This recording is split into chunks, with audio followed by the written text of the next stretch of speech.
Welcome to the Tupton Tap.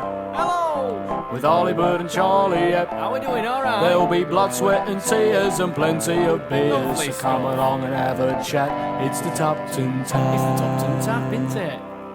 Welcome back to the Tupton Pubcast with, as always, me, Charlie, we've got Jack, Hello. we've got Ollie, You're right. and we've got our first special guest of the season. We've got, well, he's a solo musician, he's a friend of the pub, and he's an all-round great guy. His name is Harry. Hello. His name's Harry Lyon. He gave you a very quick hello there.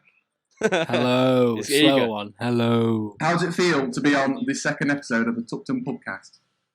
It is honestly a dream come true, Charlie. Honestly, It it's really going to is. rock I in checked success. it out on Spotify Yeah. since you told me it was on Spotify. And I didn't realise you're a big league player Oh, now it's massive. on all you know. platforms. We- On And all honestly, platforms possible. I was very excited It's to really propel going myself places. into stardom. So I'm now driving. We're pushing boundaries of podcasting here. That's I was it. looking at Nice. the numbers earlier. Is it 125 views the first one's on? No, it's like 5. That's Like fine. 5. And it's safe to say that Five the Five flash and a cars are not there yet. We're not there with the flash cars, but we're working on Well, it. No. that's not a problem. We're doing well. I am. Doing well. So how are we all doing anyway? What we all been up to? What's the crack? The Go on, crap. Charles, you go first. I'm now asking you. That's the question. Oh, you're asking me. All right. Ollie, go Well, on. I've been up to absolutely nothing. I heard you've been for a I've lovely obviously walk, nothing. haven't you? A lovely walk today. I went for a lovely walk today out in that lovely British Long sunshine. walk. I hope you were adhering to the lockdown rules. Well, it was just me, so yeah. Oh, good stuff. Good stuff. Great. I'm quite lonely. Bert, what about you, Bert? Have you got anything I went interesting? on a lovely shopping trip to get my sister some birthday presents and things. Ooh. Oh, And lovely. then What'd you get her? I What'd you went get her? on a lovely trip up to sunny Dronfield to do a socially distant drop-off. Mr. Harry Yeah, he did. himself. Ooh. It was a How's lovely the job. car, yeah. Bert? So you've seen him already? I'll tell you what, I've seen him Yeah. already, and he looks the best when he's 2 meters away. any closer, it gets a bit scary. Any closer, whoa! Ooh. Hold up. And Harry, what have you I been up like to, it, mate? but not that much. What have I been up to? Yeah, Well, what have you been other than receiving beverages from Jack Burt, I've tried to sort of get better at baking and get my skills Go to on. a bake-off standard. wait, and I've you- been trying to make vanilla slices. If I'm honest, Charlie, I'll be That honest is- with you, vanilla slices. See, I know Harry, Vanilla and I slice. know that his favourite is a vanilla slice. Oh, I love vanilla. Very nice. I do. I like the custard. I like the icing. Well, it's creme patissiere, I think it's called. You like Oh, you like the whole All thing. right, Leslie. Leslie. I do. I Get like a the bit whole posh. thing. Which, to be fair, when you like something, is a good thing to like it all, not just half of it. Yeah, it'd be Yeah, sort of that'd be very wasteful. Within the if anything. parameters. It is, yeah. So I went to the shop. We got some nice vanilla pods, and honestly, life's been very different since that vanilla slice. Wow, I'm glad. Very good. I'm glad we're all doing so well because it's Yeah. hard times in this lockdown, and we need something to bring our spirits up. Whether it's supermarket shopping for your sister, or whether it's Ollie going for a walk by himself, or vanilla slices, homemade, in fact. Yeah, So- what have homemade. you been up Charlie, to? what have you been up Charles? to then? You've not told I'm not us. telling him. So anyone watching the YouTube video, you can see I'm a bit red. I've been getting You are sunburned. indeed. I'm glowing. I was doing a bit of gardening, Jay. and I To be fair, mate, you do look a bit red, yeah. You do, I didn't notice yeah. that. you see You've with got like that. a little white ring round your Yeah, the hair. thing, like, above his hairline, Yeah. he's got a bit of a white You look a line. bit like a squashy. So it's one of two things. I've either got sunburn or I'm turning into a squashy, basically. So Yeah. into I'll let you decide that one. But now I was gardening, I thought I was better than sun cream, and it turns out. I I thought lost you it. were better than sun cream. Yeah, I thought I was better I think than you'll that. find I'll lather myself, thanks. Nivea I'll always just has the last produce laugh. sun cream.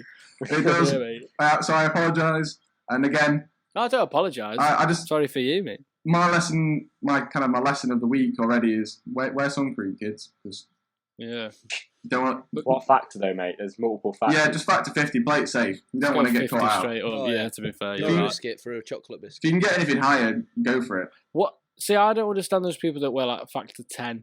What's the point? Yeah. But it's like There's no Or point. them like them tanning oils that are like factor 5.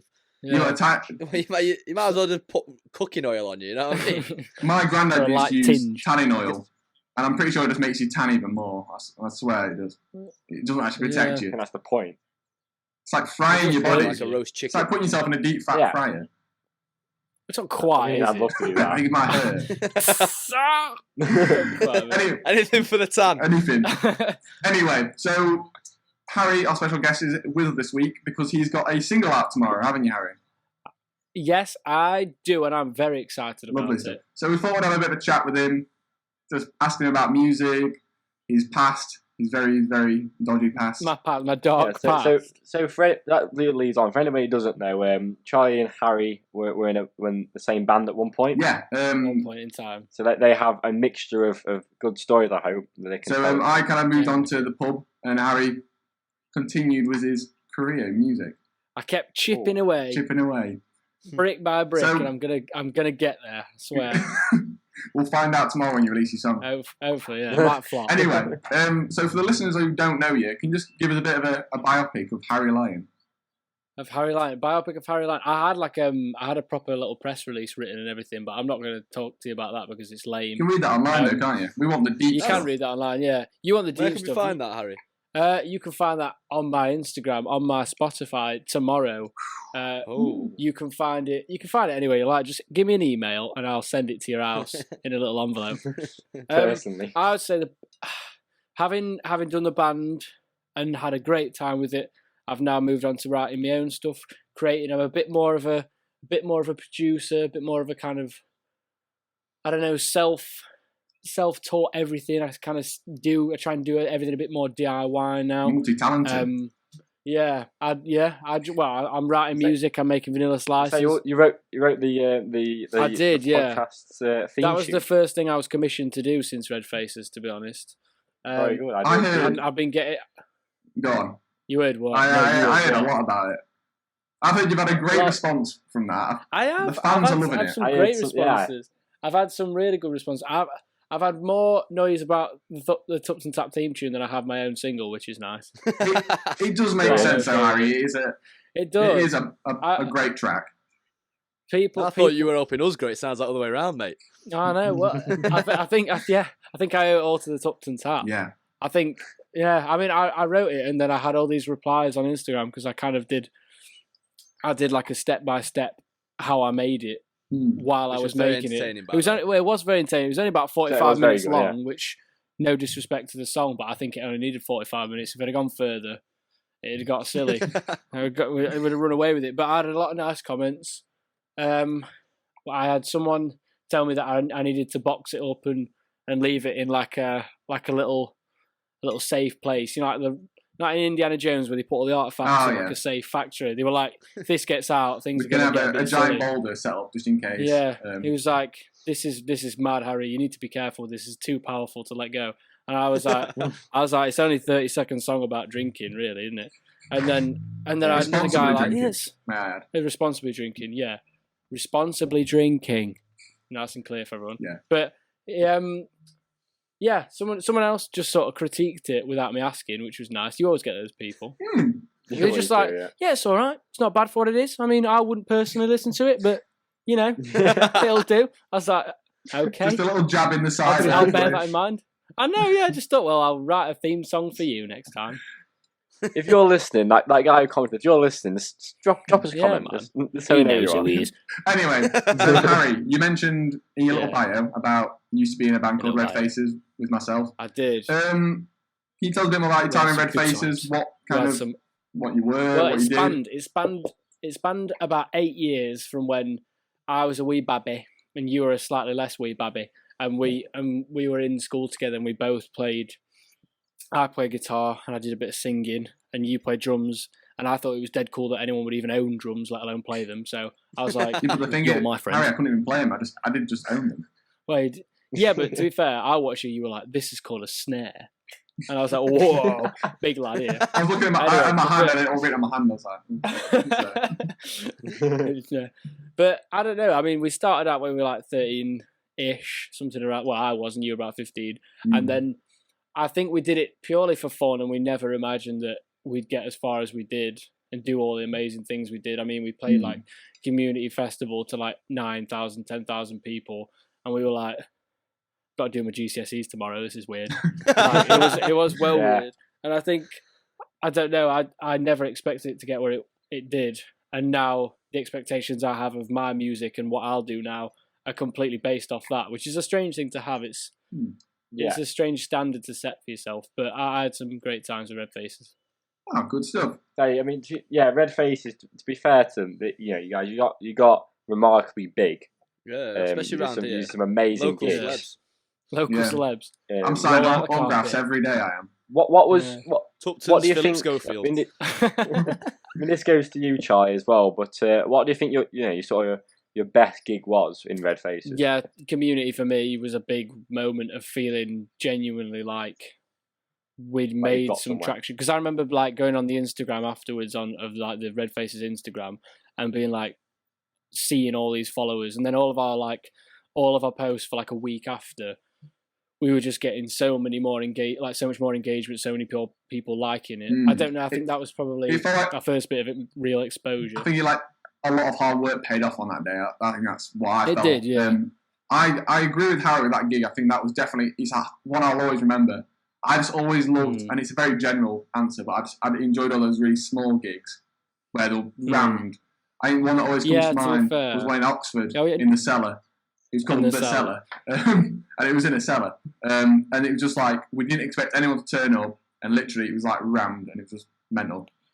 See, my weirdly small one, I don't even know what the venue's called. You might not remember. You might need Isaac, the other member, to remember what the venue was called. But it was in Manchester at Dr. Dot Festival, and it was about a week after, or 2 weeks maybe, after the whole Manchester attacks and everything. Yeah. And the mood of the city was so strange.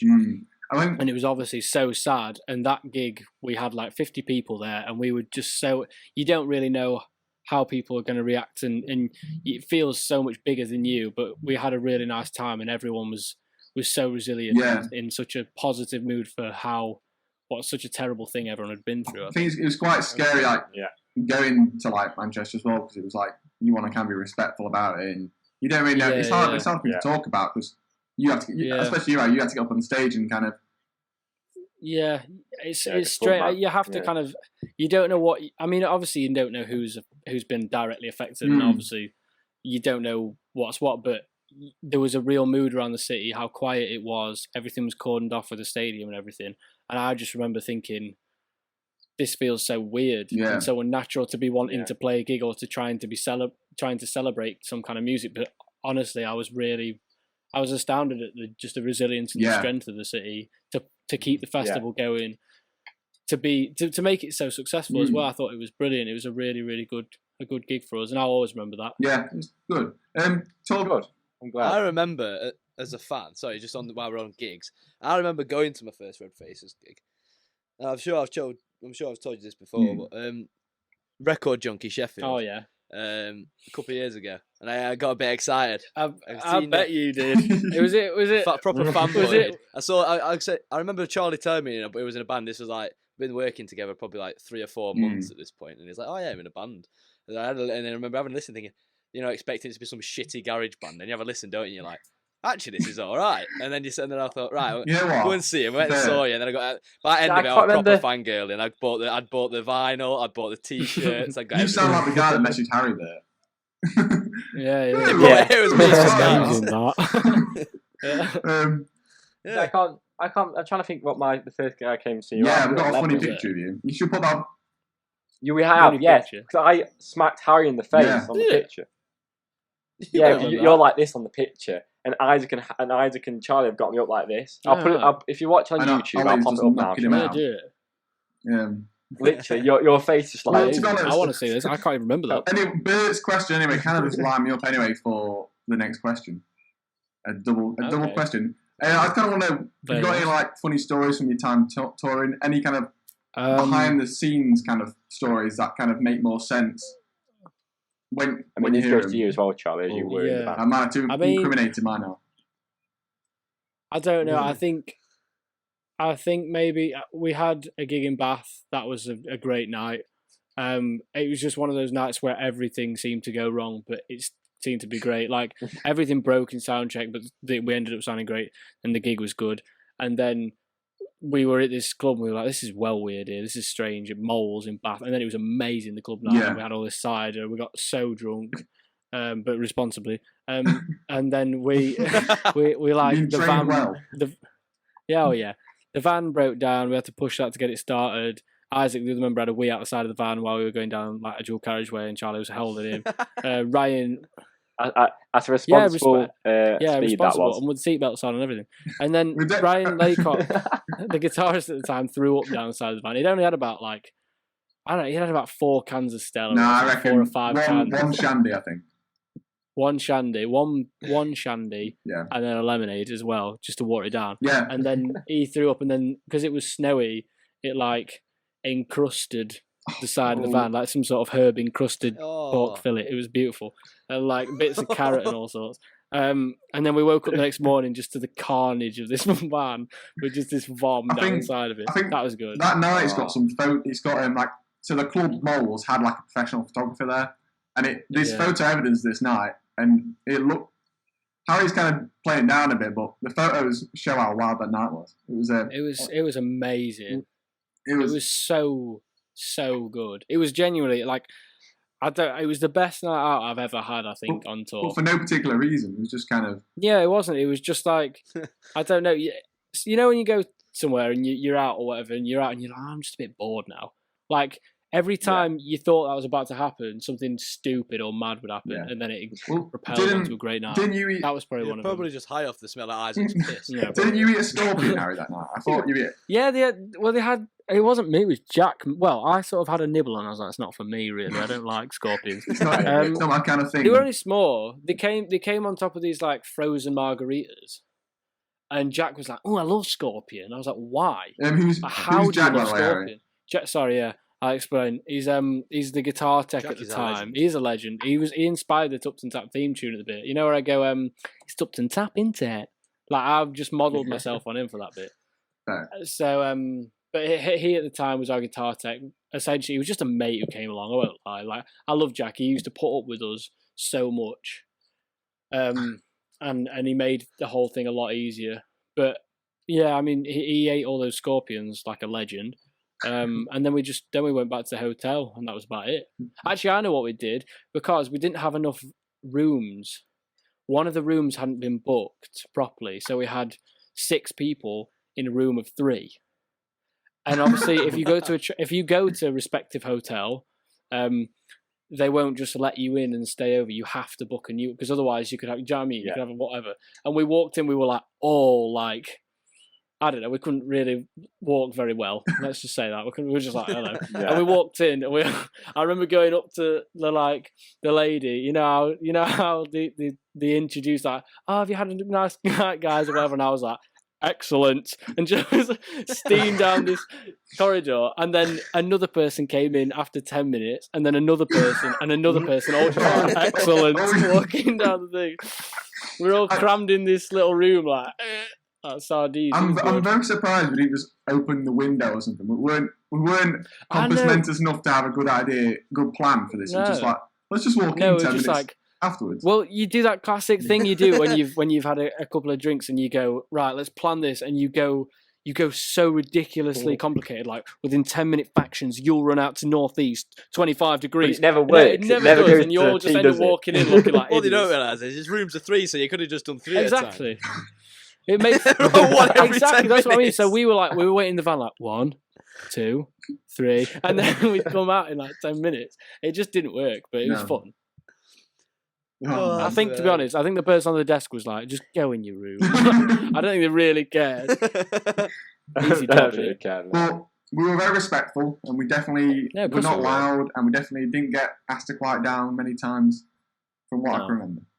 This is the thing, because I think a lot of bands have stories of like, oh, we broke this, or we did that, or like a whole room was filled with things we shouldn't have. Whereas we were like, sorry, we were watching Bear behaving badly a bit loudly.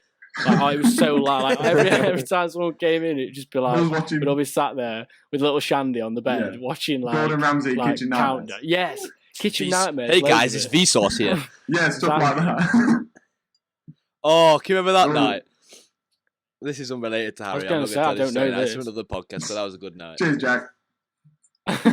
He's just there reminiscing. Coming soon.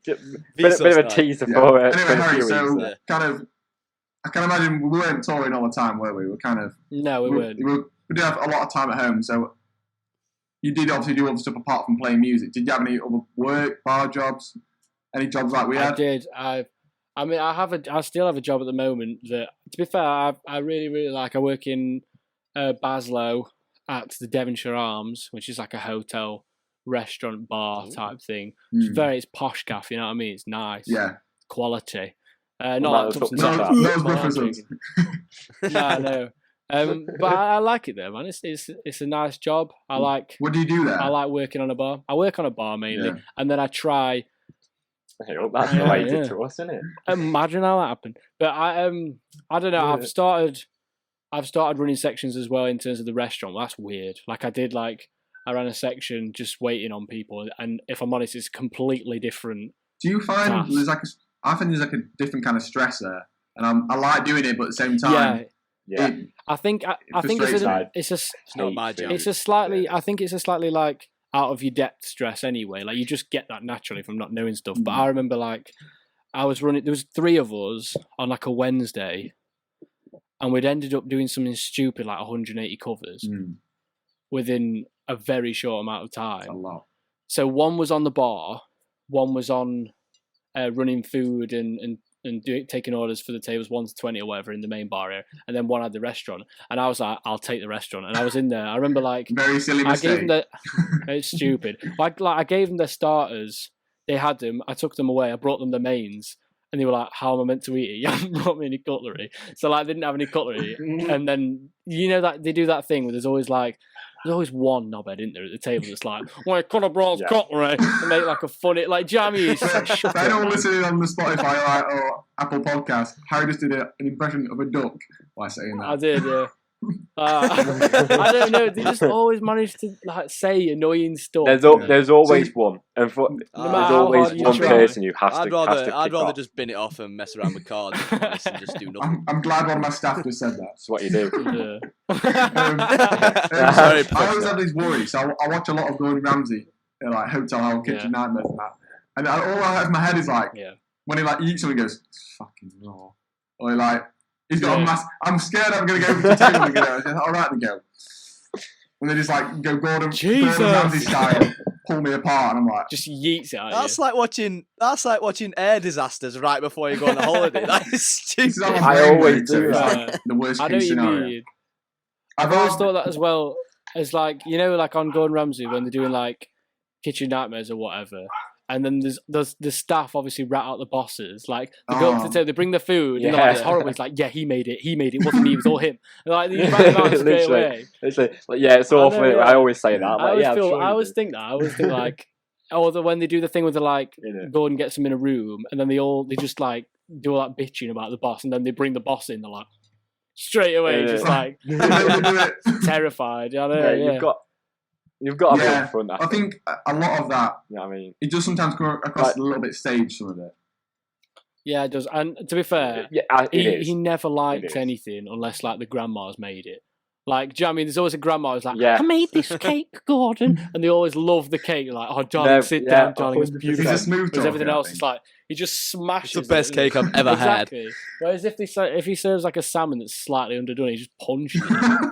Overkill. I think the one I can think of, literally, so it's a restaurant run by these it's 2 sisters, and they bring out loads of Italian food. It's always, and then their mother comes in with a tiramisu from a restaurant across the road, and he's like, "This is amazing."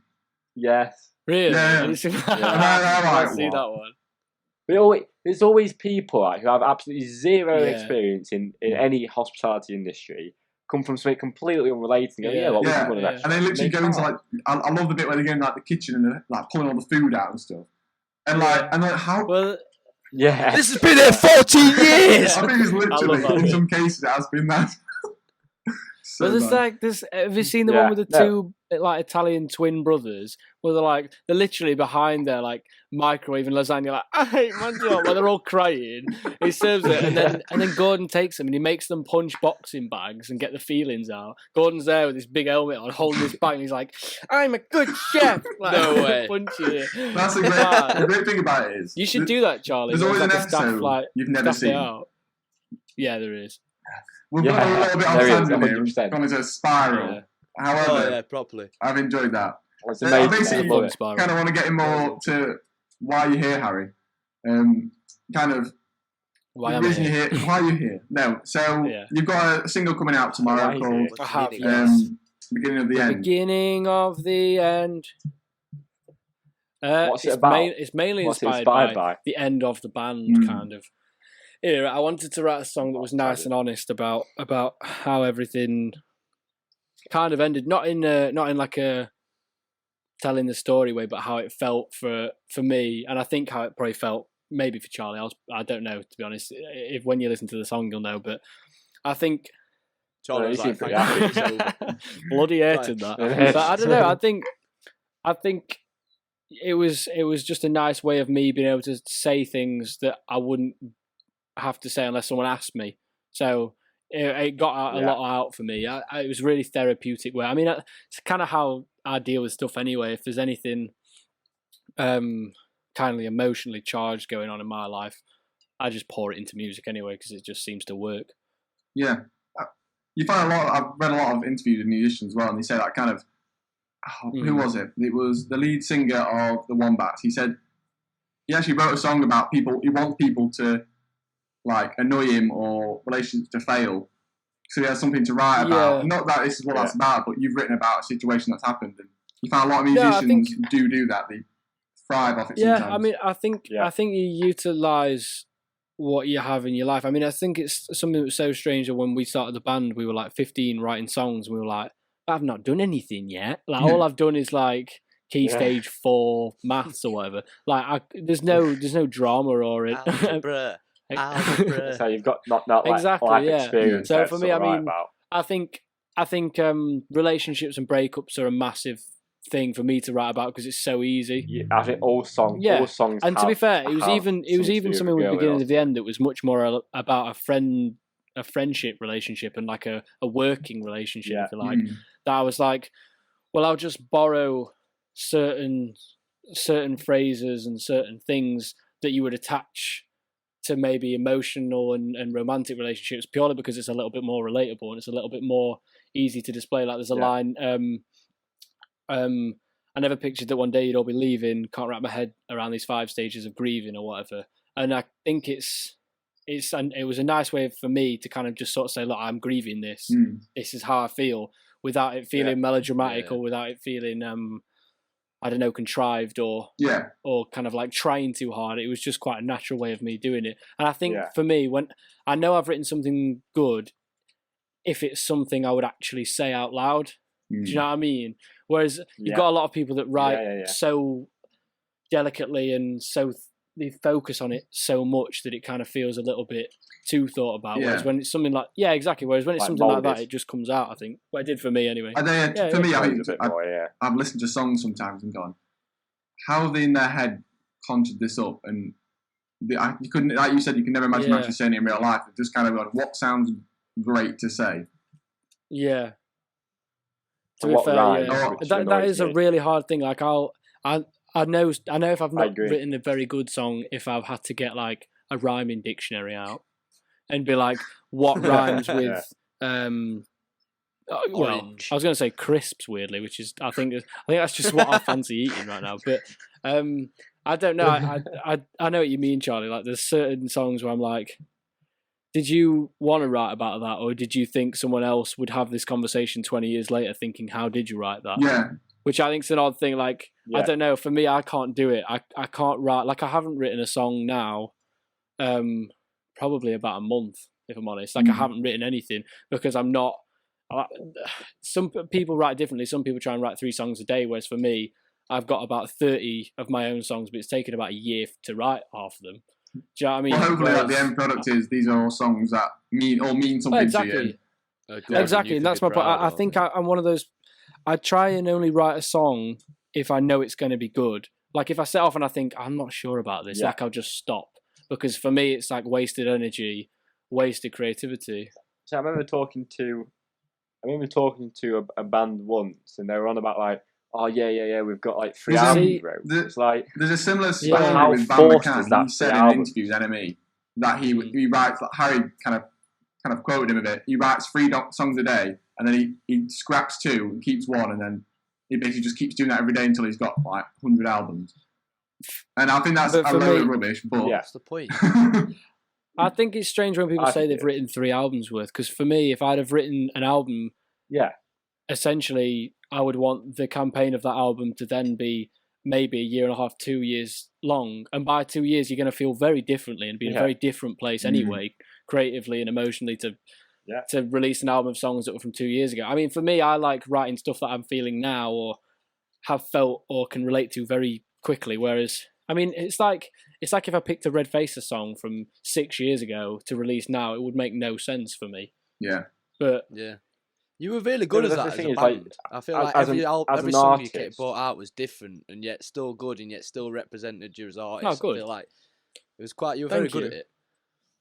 That's what you need. I think as a band and as a solo artist, you've got to evolve with how music you like and what you want, the direction you want to take. I think some bands, which I'm not going to mention, but I think some bands stick very much to the same method because it works. I think that's. I don't think it's always the right option. It's a state of music and pop music and indie music anyway, that indie bands at the moment are struggling, but the ones that aren't struggling aren't defined as indie bands. I think the ones that are doing well, it doesn't really matter their genre because they just kind of transcend any kind of labels like that. But I don't know. I mean, it's different for everyone, isn't it, man? For all I know, Paul McCartney could have been sat writing 10 songs a day and scrapping 9, but one of them was amazing. Although someone said this to me the other day, they said, it's a really interesting thing to say to someone. He said, you're more likely to write a hit song today than Paul McCartney is. Paul McCartney's not written anything in 30 years that's charted. You are statistically more like, and I was like, I'm amazing. I'm better than Paul McCartney. I was like, what a confidence boost. So much confidence there. Exactly, Charlie. You are more likely to write a hit song than Paul McCartney is, or anyone, or Morrissey, or whatever. Or John Lennon, or George Harrison. John Lennon. Oh, he definitely more likely. He's been a bit quiet, hasn't he, over the last 3 years? I haven't got big I've not heard much from him. Anyway, I think we should move on to have a listen to your song because we've been talking about it so much. I think everyone's eager to listen to it. So, without any further ado, this is Beginning of the End, or BOAT for short, which is coming out tomorrow on the 22nd of May. Have a listen.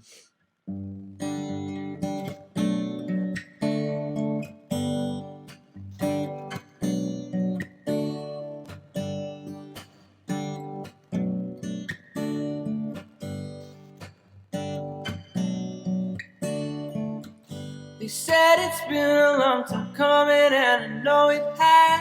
I always hoped that I'd be taken down a different path. And when I found out, man, it hit me like a hurricane. I stopped it going round the block and then came back again. Spent all my wages in an effort to try and forget. Ripped all the letters off the page like it was letter said. My heart was broken long before this whole thing came about. What makes you think that you could fix it? Haven't made myself clear. If you understood, this can't be undone. We went from 3 down to 1. I guess I gotta move on. But how could I try to forget? I act like I'm not upset. I wash away my regrets. It's hard not to pretend it's the beginning of the end.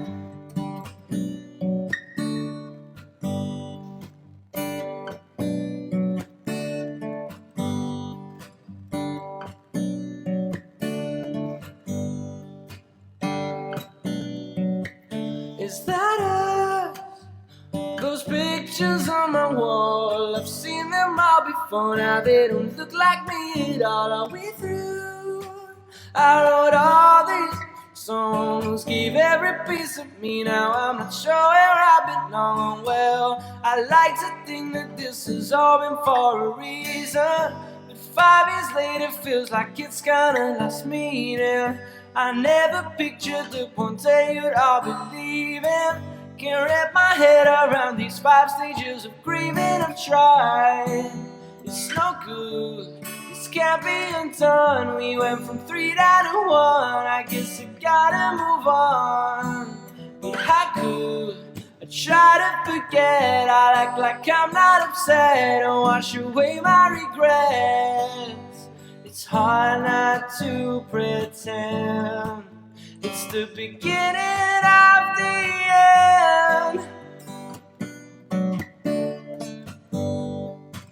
It's the beginning of the end.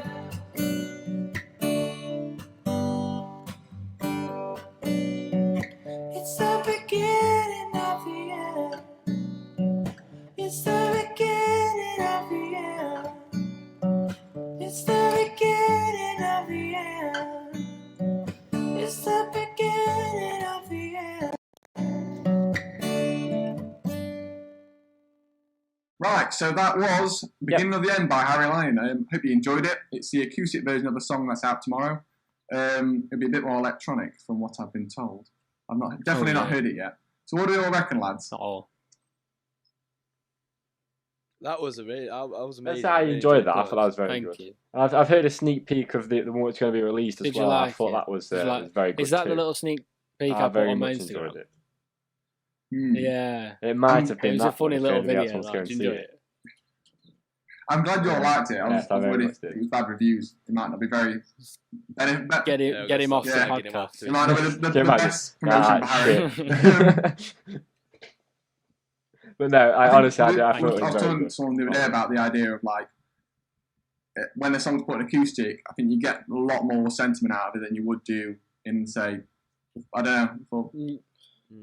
Yeah, I think you focus on the words more, don't you? It exposes the bones and the kind of the bareness of the song. I think when you've got an acoustic, it was a weird thing for me to do. I mean, like I've got a couple of different like live stream things I'm gonna do that I can't play all of the stuff for. I'm just gonna have to play acoustic on, and I'm actually really looking forward to it because even for me, it's like a brand new way of hearing the songs I've written and kind of going, oh right, that's nice. And I do agree, it's fun. I mean, I like that little cover I did. It was fun to do because it kind of, I think it's probably just a little bit sadder having heard the lyrics when it's just that and guitar. It kind of hits a bit harder to home kind of thing. I think you get, like Ollie says, you listen to the lyrics more and I can start picking out like the RedFaces kind of links and like, and I think that obviously that's it kind of, because I'm quite close to you anyway, it's kind of that personal thing I can pick up, but hopefully other people can listen to it and pick lines out that relate to their situation. Well, because there's a line in that that's, we went from 3 down to 1, which is obviously very like, I was like, oh crikey, it's a bit sad, isn't it, that, Harry? Yeah. But I thought, at one point I was like, I could change it to 2 down to 1 if it needed to be like relationshipy thing. Yeah. But even then I was like, well, what's the point? It's honest to me. People can take it from however many they like. They can make the words will fit to whatever they're kind of going through in if it's a similar way. Yeah, exactly. So I don't know, it's fun. I think hopefully people can see that. Yeah. Or you can say free. You can say 3 down to 1 where it's 3 people in a relationship. Is it poly? Yeah, polyamorous relationships. You never know, do you? See, you've got a niche, right? You've got a niche. 3 down to 1. We was on about it the other day, and we were saying, weren't we? When me and you were talking about it, Charlie, we were saying if a song sounds good on acoustic, it's a good song, and that song sounds good on acoustic. Definitely, I think if you can sing it in such a natural way like that, and it still sounds good. Oh yeah, I mean, I do agree with you though. There's a lot of songs where I'm like, all this like production on it, I can't actually hear any sort of feeling in there. Sometimes that's not the case at all. Sometimes you think this is a brilliant produced record, but that's something that I tried to not do, and sometimes I can be guilty of is putting too much on a song. Yeah. Instead of just letting it speak for itself. Talking of production, anyway, you record this song.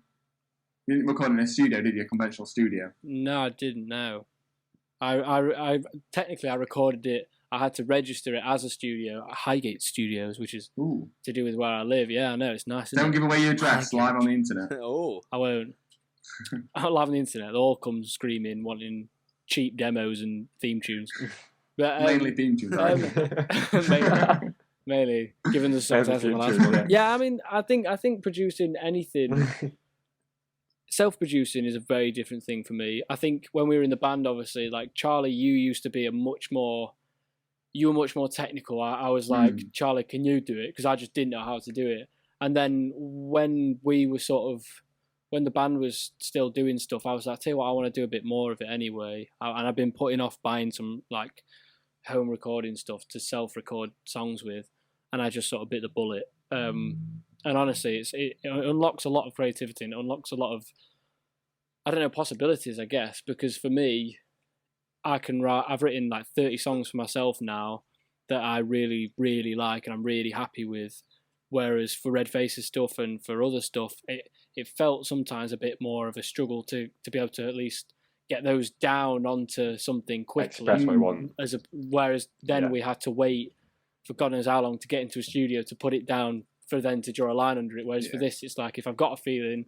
I mean, I remember there's a song that I did called 80s Classics, which is one of my favourite songs I've written, that I'd got this, and it was about the third song I'd done on my own, and I just bashed it out all in a day. And I was really happy with it because I can just sit there and learn on the job, get better as it goes on.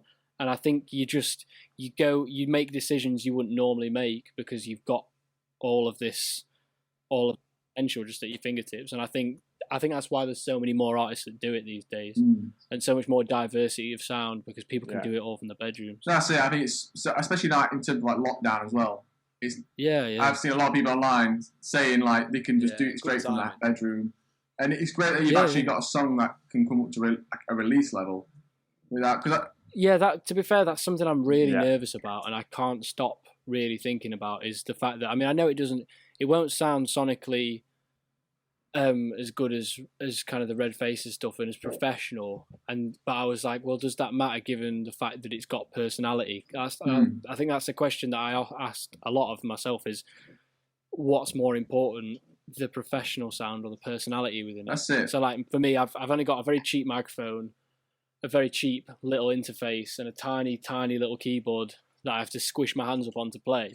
But it's more about the expression of ideas rather than the quality of sounds. I think a lot of people have all the gear but no idea. Great saying. Whereas Exactly. Whereas if you limit yourself, I think that sometimes helps. Remember when we RedFaces, we'd go to a studio down in London, and great experience and amazing people we met, but it's the kind of the money you're paying at the end. It hurts a bit, and I think people are now moving on to this kind of home studio stuff because it's cost effective.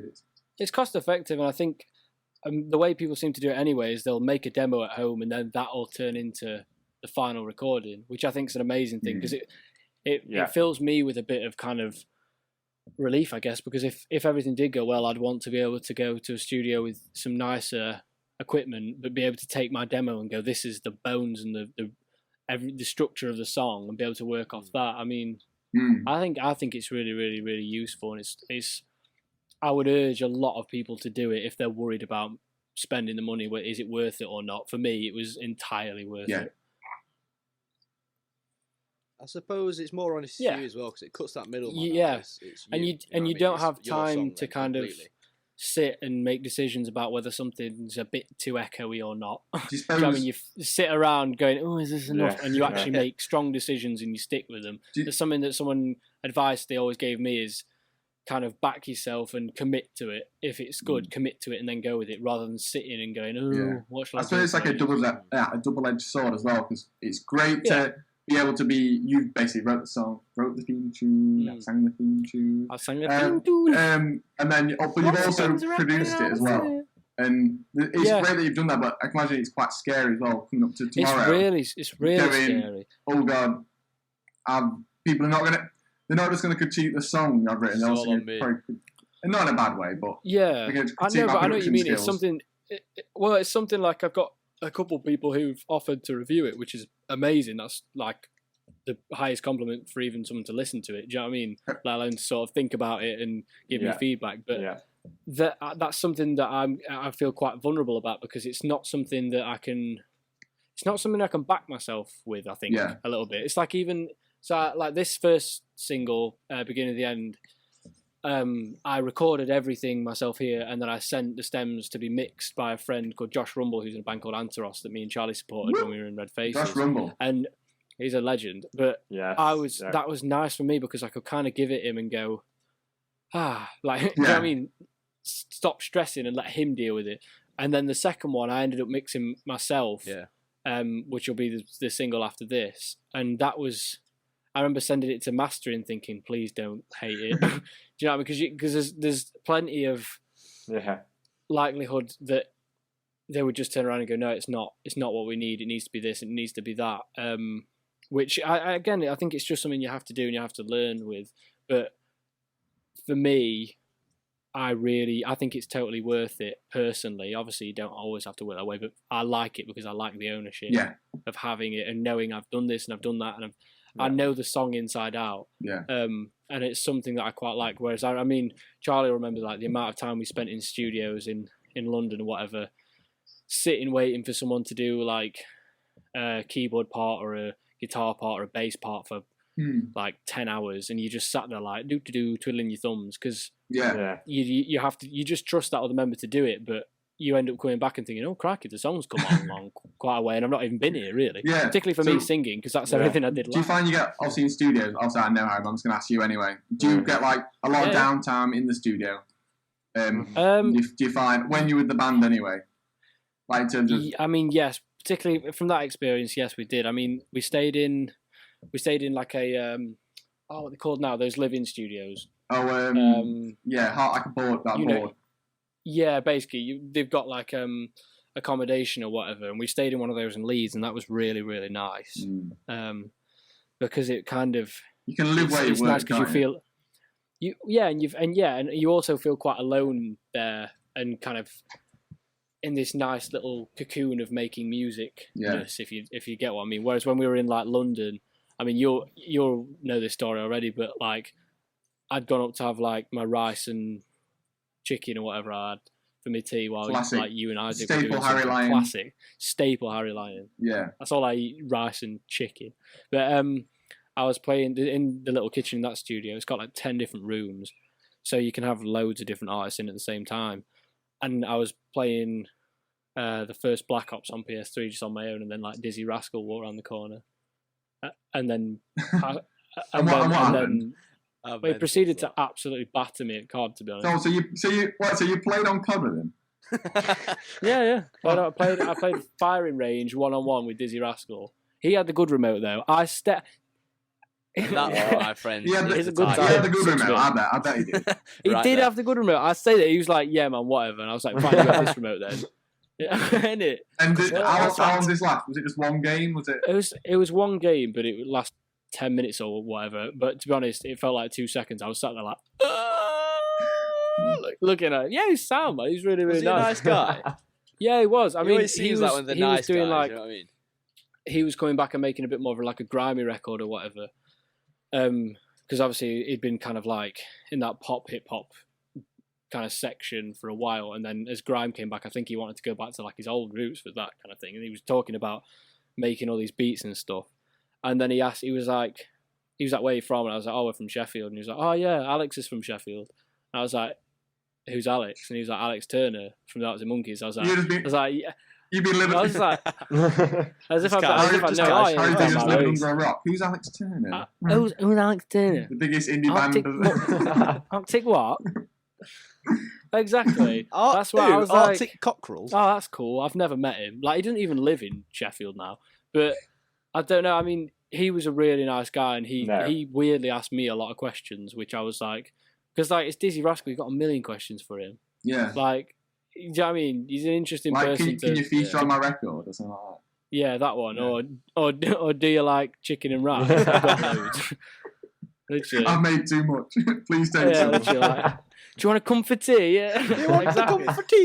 But he was proper nice. He's a really nice guy. He asked like lots of questions, and to be honest, after that game of COD, he just left, and we never saw him again for the next 3 days we were in there. And I came back to you in the studio, and I was like, I've just played Call of Duty with Dizzie Rascal or whatever to Isaac, because you were playing drums, and then we told you on the way home, you were like, what? You what? You didn't tell me. And then, I think for like the next couple of days at the studio, like me and Isaac just milling around like the PlayStation, just snooping around, just like going, is anyone turn up? Anyone famous? Come on! Oh God, would anyone want to play Call of Duty with me? Knocking on all the different studios, going, exactly. Mate, I've got this great game of COD going. Do you want to? Mr. Rascal. Exactly. But obviously, I mean, that's a benefit of big studios, I guess. you get to. You're not going to get Dizzie Rascal in Highgate Studios. I'll tell you that for free. Yeah, maybe. Yeah, no, when you come to remix, when you can remix the ready for round 2 podcast theme tune, you might jump on do a little rap on it. Yes, man. If you can jump on a feature for that, I would love it. Yeah, Dizzie Rascal, if you're listening. Featuring Dizzie. Don't worry, I'm tagging in this. So I've kind of got some funnier questions for you now. Some, I'd say typical interview questions that I always just found really annoying, and I thought I'd throw them at you just to annoy you. If it's what does RedFaces mean, I'm gonna chuck something at my computer. Anyway, why are you called RedFaces? My first of the annoying question. Why are you called Harry? Have you got any words for aspiring musicians? Any words? Oh God. Oh no, because even when you say that, it's so hard not to just keep going at it, just keep working. Because like the thing is, I'm an aspiring musician as well. Like so, I don't feel like I'm really in a place. When you go to bed at night, Harry, and you're looking in the mirror. Yeah. What do you say to yourself? What do you say to that aspiring musician in the mirror? I say, "Oh, you look good, mate. You're on top now." I think for me. Keep writing. I think writing's the most important thing because there's a million people out there that can sing or play guitar and do stuff. I think if you've got something creative to add, even if it's not the ability to write like 30 songs or whatever, it doesn't really matter. As long as you're kind of...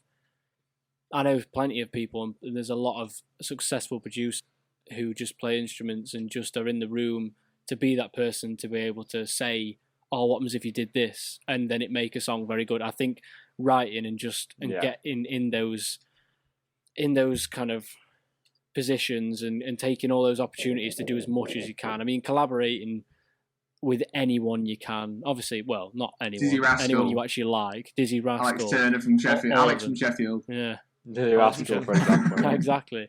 I mean, I think collaborating is a big one.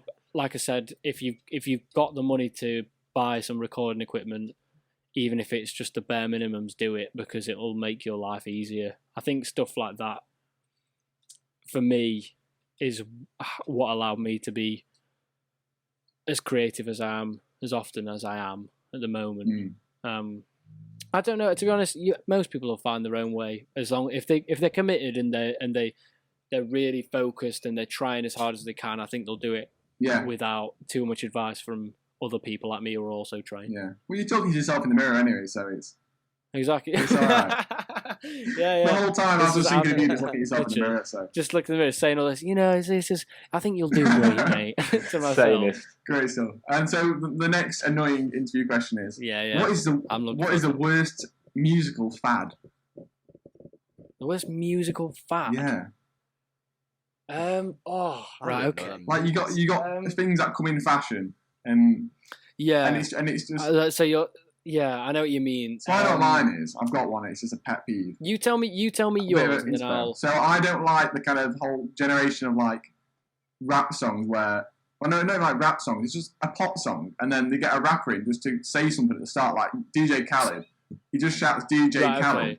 So you don't like third verse rappers then? Someone comes in for the third verse, just sticks. No, I just don't like the start. It goes DJ Khaled. You just don't like. So really, you've just got a problem with DJ Khaled, then, haven't you? Well, I don't know what to think about that now, but... Yeah. I see what you're saying there. Does that qualify as a fad? He doesn't like DJ Khaled. It's a fad. I think. I think I got. You got stubborn. Did DJ Khaled beat on Codtrol in the recording studio? From Sheffield. Oh right. No, that's a lie. I do apologise. I've got one more question. I think that's probably a good one. I didn't even answer that question. One more question. Go on, Charlie. I'll let you off. The whole what does RedFaces mean? And this is very similar to that. So Harry's new single's called Beginning of the End, and for short that means boat, as in B-O-T-E. And I really want to know, Harry Lyon, do you prefer boat, as in your song, or boats? See, I swear I've had a premonition of you asking this kind of question. Like, I remember sending you the thing and making it into B-O-T-E to be short. I'm thinking Charlie's gonna come up with a joke. I'm pretty sure you sent me a list of things not to ask you, and this was the top one. Yeah, this is one of them. Just don't ask. See, I like boats because I've got some nice memories with boats. You can go places on boats. You can. And you don't. Are you sick? See, I'm not. I'm not. I was I'm going to say I'm not always sick on boat sick. I'm not seasick. Dear. I'm seasick. So I think Ollie's probably going to take. People who listened to the podcast last week Ooh. know I had the You worst what? ever hangover. What did they say? On a boat. I had my worst ever hangover. Why are you on a boat so on I New think- Year's? That's amazing. Ollie and Jack are going to go It's not a for small boat, it's a beginning of the cruise end ship. in boats. And I think Harry's on boats. I'm going to go with boats. I do have a nice memory of Oh, yeah. boats, and to be honest, I don't think beginning of the end will achieve as much as boats have. That was but a great creation I hope of to be boats. stand though, corrected. There's boats Yeah. in general. Yeah. You know what I mean? Christopher Columbus, he Yeah. loved a good boat. I thought you were saying that he created boats. Then I was like, I don't think Chris Columbus created boats. I could say at this far into the podcast, I could say anything because no I one can't can listen Say at this what point. you like. I swear he knows him out of the Human League as well from Sheffield, doesn't he? I think Brock's love for Sheffield is great. I think that was a lovely little interview, Harry. I quite enjoyed that. Oh, thank you. Yeah. Thank you very much. We're not going to. But You can't get Right, rid of we're us gonna just try yet. I was going to say, you're going to try this beer because I've just got a beer sat on the side Yeah, here. And I was so like, I is think this just a present? we've had a bit of a problem this podcast called Pubcast because we've not actually talked about anything pub related, i.e. beer. And No. we're now on to our next segment, I'll Of get the- onto that. which is called the Supermarket Beer Review. The supermarket? The supermarket beer review. Is that recording? I'm now? gonna write That's a theme official tune for name now. The supermarket beer review. And then we'll get Dizzie Rascal on as well. We need to get him on somewhere. Yo! Not DJ Khaled. Not DJ Khaled. Featured DJ Dizzie. Khaled! So, Jack, can you take us away on what we've got this week? I can. So this is the Freak Aleworks Phantom Pale Ale. And as you can see, it's got a lovely can, hence why I bought it. It's like a magpie, just like shiny things. Middle name Magpie. It's a it's a pale ale, like I just said. It's using Citra, Topaz. Mosaic, and Topaz. And did you know it's LA, made in Galaxy it's hops? made in How many is that? Warwickshire? Is that five? For Aldi, anyway. It's 5 brewed hops. for Aldi. Really? Oh, lovely. Is it an Well, Aldi yeah, beer? this is- Oh, yeah. mate, I I'm should have said that. excited. This is I've from had a couple of the Aldi. Aldi beers. They're good. It is an Aldi beer. They are Aldi's nice. been Did making you see some that thing craft that ales, and they're Did quite you see nice. that Aldi won like that blended whiskey? Became like 14th or whatever Oh, yeah, blended yeah. whiskies in the world or whatever with this like £13 bottle of blended That's blended amazing. Scotch whiskey. It's I was very impressed. affordable, isn't by it? I wonder how many Scots were Yeah. crying. Ah, yeah. So is it- Aldi have beaten them to it. Yo, In bastard! it. I bet a lot were. I forgot a glass, so I can't. Well, I'm gonna pour mine, what it because I have looks got a glass. but it I'm going to do smells with good. a can click. Oh, I was gonna- I think that's Well, I was going to do mine right into my microphone to try and In get. it. I'm going to go nice and slow, and I've got my large diaphragm condenser, so it might be quite nice sounding this. It's reminding me of a beer. I'm really smelling the Oh, citra it's hop. crisp. Ooh. I'm really that was smelling the good. citra hop That in it. Is anyone else That getting sounded citra hop good. in it? Well, yeah, I am. Oh, crikey. Bit That's citrusy. not, that's fruity. Yes. I Very spilled zesty. some on the That desk, actually so I just had smells- to suck it That off the smells desk. quite nice. Mm. I'm getting definite citrus hits here. The nose That is... is Yeah. very pleasant. That Right, is should we very go for- pleasant. Should we go for a taste? It smells good, I won't lie. I've not tasted it yet. It's quite ambery in Taste colour, it, isn't taste it? it. Mm. Yeah, That is. that is not too bad. Remind me Bloody of hell. beer. Citrusy, Hold that. on, was that coming from Ollie? Ollie That's said, and I quote, about a Can beer you believe that it? I'm is shocked. not too bad. Yeah. So- I would stand the I'll be drop of honest with your you, I've had a couple of Audi beers in the past week, Mm. and there are some of them up and down. And to be honest, this one's kind of like it's not offensive, it's not too sweet. That's quite standard, isn't it? Yeah, it's not hurting my feelings. But but it's not setting me alight. Do you know what I mean? Yeah, my heart's still in my. It's quite nice. I could have quite a few pints of that. I think responsibly.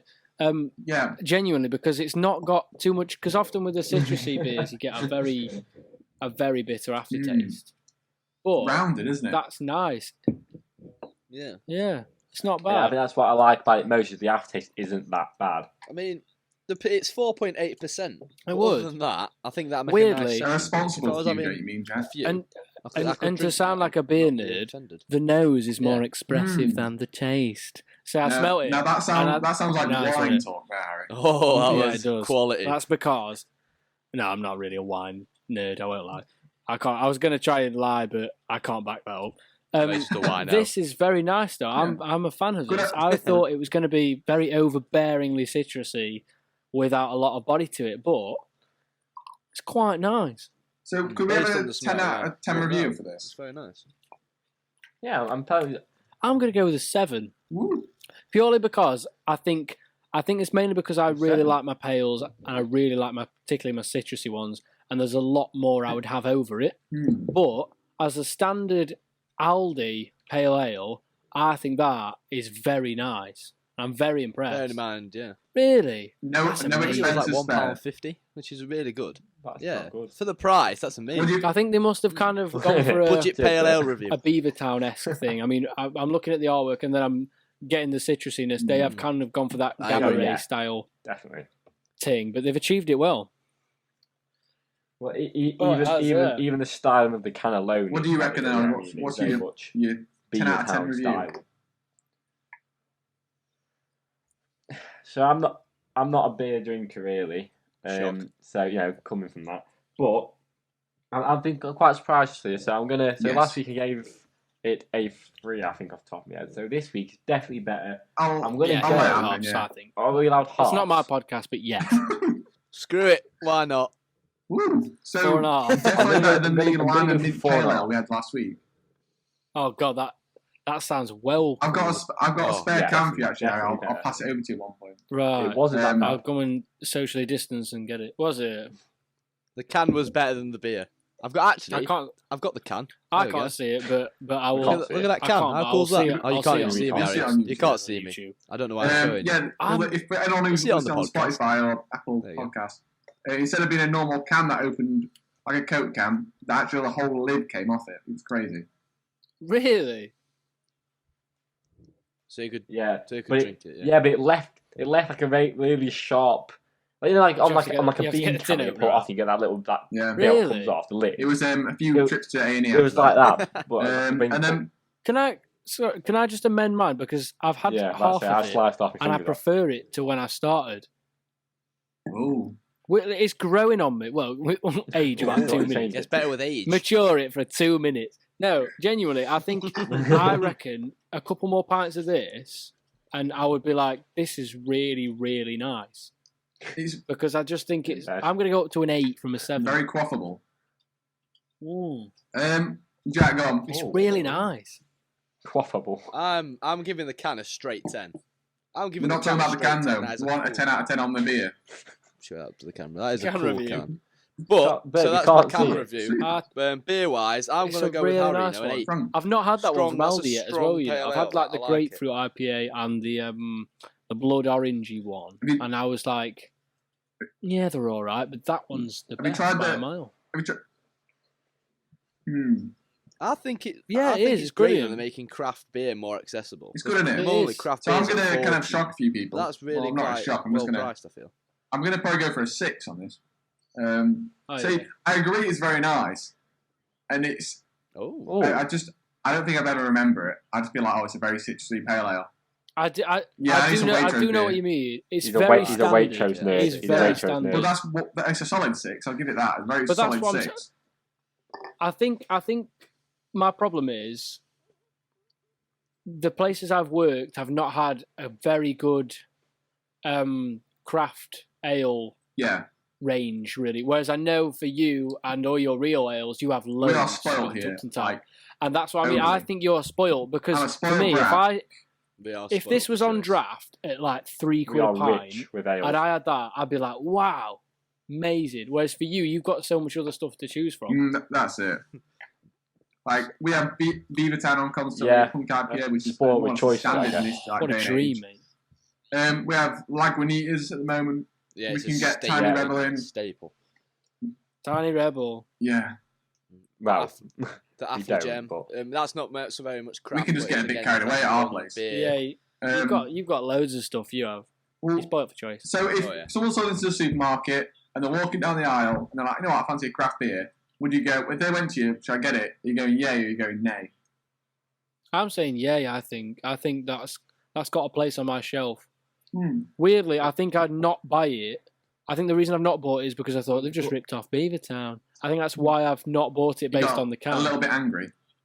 I think I did. I think I got a bit upset because Beavertown ales were the first craft ales that I was like, oi, oi. I think a little somebody I know likes beer now. Special place. Whereas I don't know. I think the contents of the can really do. I don't know. I think they stand alone quite strongly. I think that's what it is. If someone gave me that and I didn't know what it was, I think it could pass for a nice branded premium craft ale. Grand stuff. Premium craft ale. Yeah. I'm going yeah. Straight up, I'm yeah. not gonna Ollie, go on, mate. Straight up, yeah. I'd recommend that. Good. If you like, Good stuff. There's a sweetness to it as well, definitely. isn't I think you should like a give it honey go. sweetness. On the end, I think that's what's stopping the bitterness. That's fair enough. Right. I think we've made it to the end of the beer review. I think we've planned our way there. Yeah. Did you say the beer era? The beer review. As in Yes.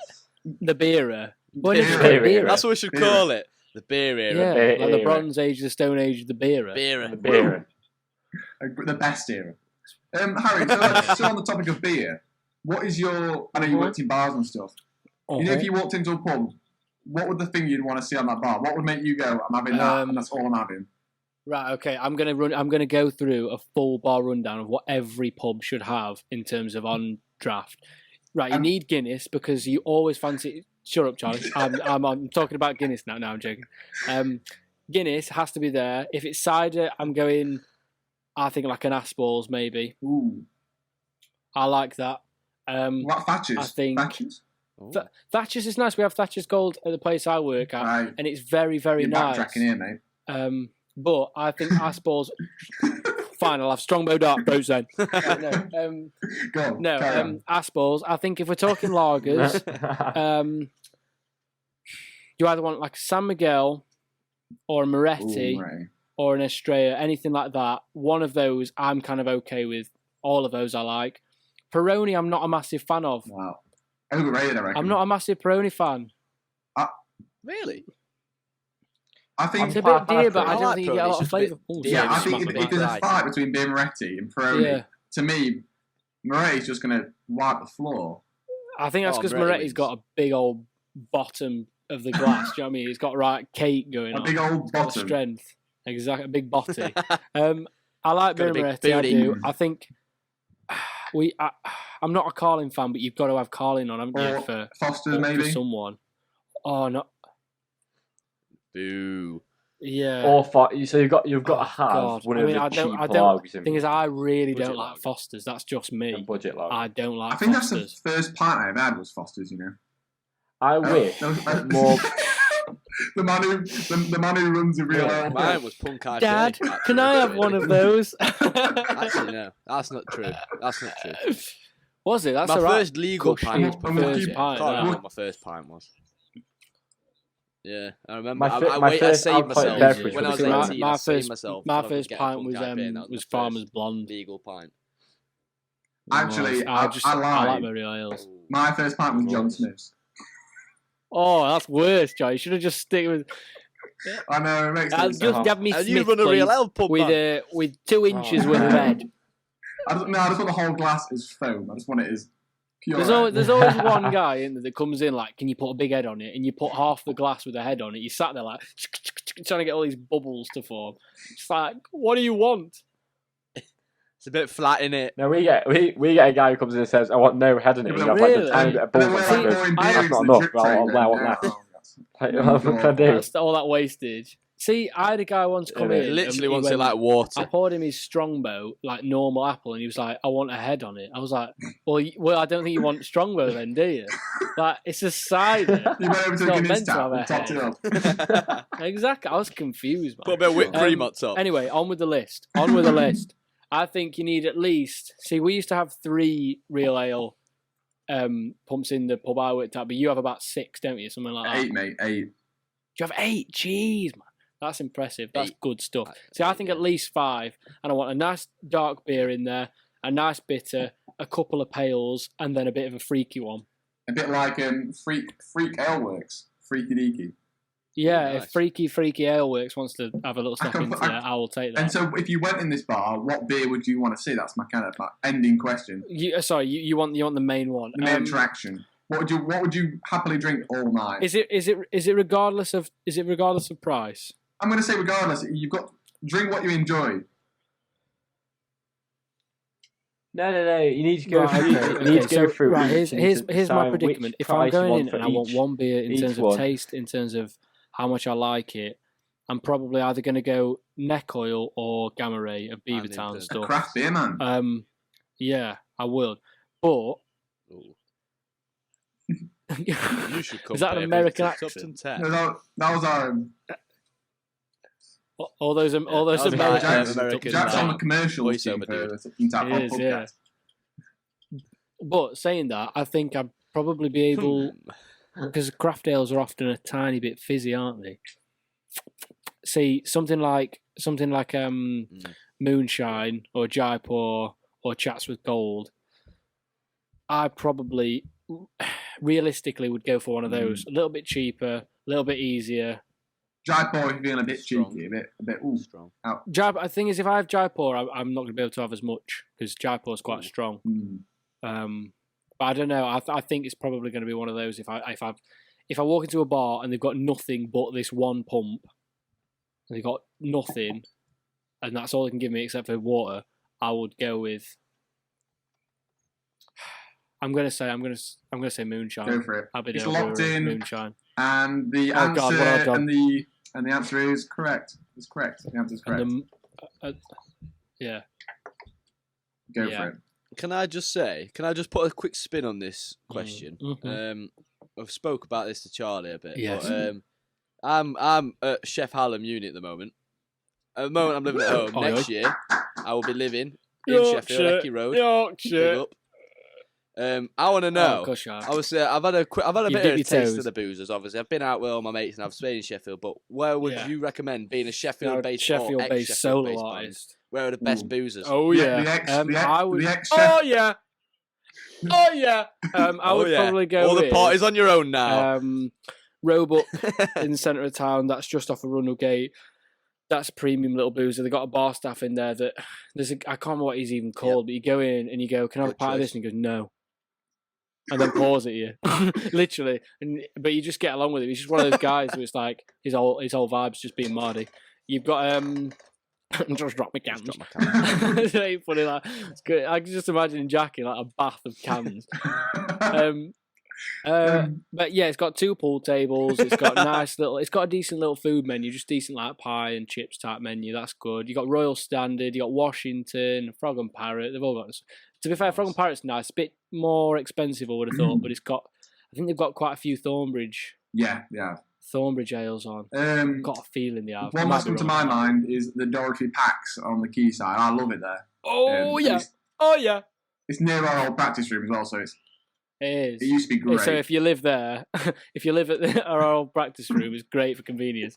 To be fair, it's a great little boozer. We used to finish practice and just go down for a couple, and I know me and Charlie both tried respective beers in there that I wouldn't say changed our lives, but it changed our taste. I had Daily Bread from Abbeydale in there, which was a bitter, and it was the first bitter I genuinely liked. Charlie, what did you have? I had this. So it's actually an enigma to this day, and it wakes me up in the middle of the night. I have nightmares about it, but it was just like grapefruit infused beer. My God, it was a hot summer's night. That's my favourite. It just really wet the whistle. It really sorted me out. And Really wet the whistle. and On that note, I went back. Yeah, I might leave it there. We're going to talk about it for a while. Yeah. We're coming to the end, really. But I'd we've say been talking we're about. getting We're very weird now. close We've to been- our end of our podcast. There's one final question that I know Bert really wants to ask, and it's based on the day after you've been drinking beer. And Oh yeah. Oh yeah. Oh yeah. Yes. Okay. I'm determined to make this a staple.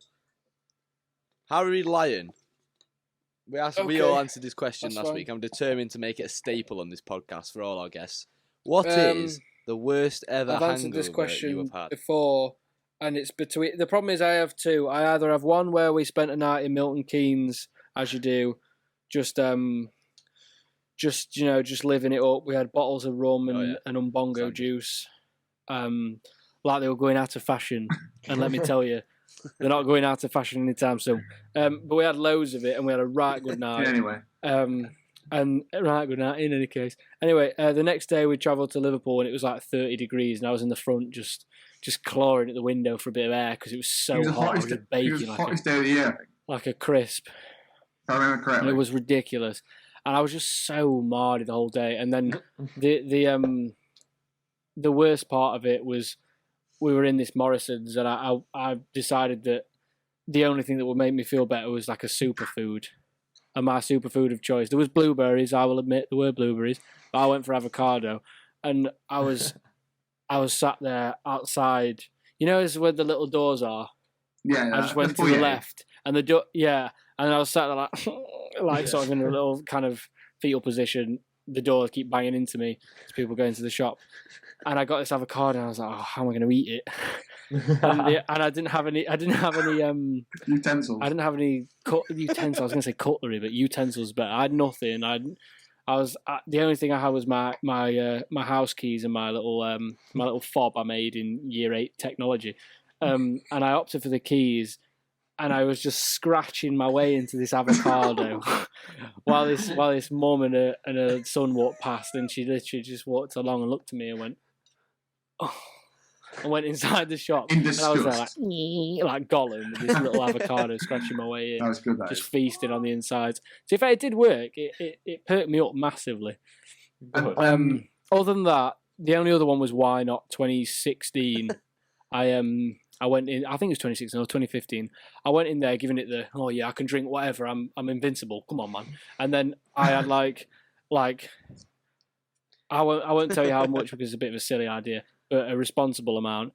Within a very irresponsible amount of time. If I'm correct here, Harry, this was also rum as well. Yeah. This was rum. This is why I can't drink rum. This is why I can't do it. It doesn't agree with me. And I'm bad at it. And you only had one. You had a responsible amount of rum as well, didn't you? A responsible one. Yeah, that was the bit that got me. I think it was the fizz. Copious amounts of lemonade. I had it in a very short amount of time. Threw up in my tent. Had to bin the tent. Slept in Isaac, the other member of RedFaces, awning of his tent in the I woke up in the morning. You know, like in what's it called? Empire Strikes Back, where Luke gets out of that cage and he's like, Ben, shaking in the snow, like, Ben. I was sat there like freezing, and then went to this van, and I was like, I need moisture because I just vomited all like water and whatever I had. All hydration was gone. So I went up to this like burger van. I was like, Coke, water, got it. Down them both, and then cost about £100. Yeah, literally, and then threw it all back up everywhere. And Charlie will know I'm not a quiet thrower or upper. I'm like, so it sounds like someone's trying to get like an old car going outside the tent, and I was like that. Genuinely, I didn't fit. We played. That was on the Thursday, and we played on the Saturday, and on the Saturday I was still having rum burps. It was honestly, I've never recovered from that whole one weekend. rum and Coke. Who can believe that? Who would imagine? And I think that's a great lesson to end on. Don't drink rum. Don't think you're a big man and then bin it. Don't drink it one day in. Well, no, dude. Anyway, so I think, as Ollie said, I think we are coming up to time here. It's been lovely, and it's been a lovely chat. It's been quality content. So. Again, Harry, thank you very much for coming on the podcast. Thank you for anyone that is interested, really appreciate it. It's been a pleasure. Anyone that's interested in his music, he's got a new single out tomorrow, which is the 22nd of May. I'd recommend saving it to your playlists, all that jazz. Please do, man. All the support, or just drop me a message saying it's quite good, but it's not something you listen to in your own time, like that guy. Not that I'm bitter or anything. And if you also feel like you want to support us as well, we have got a YouTube page you can subscribe to. You can listen to it now. You can follow us on Spotify, iTunes. Yep. Every little helps. Say, add a comment. If you enjoyed it, drop us a like. Yeah, say it's quite what it does, but it's not quite Carlin. I won't listen to it out of choice. What it is, it's all right. Thank you for having me. No worries, it's nice You're to. welcome. No problem. But yeah, thank you. Anyway, see you later, guys. Will definitely be on my playlist. Thanks very much, guys. Take care.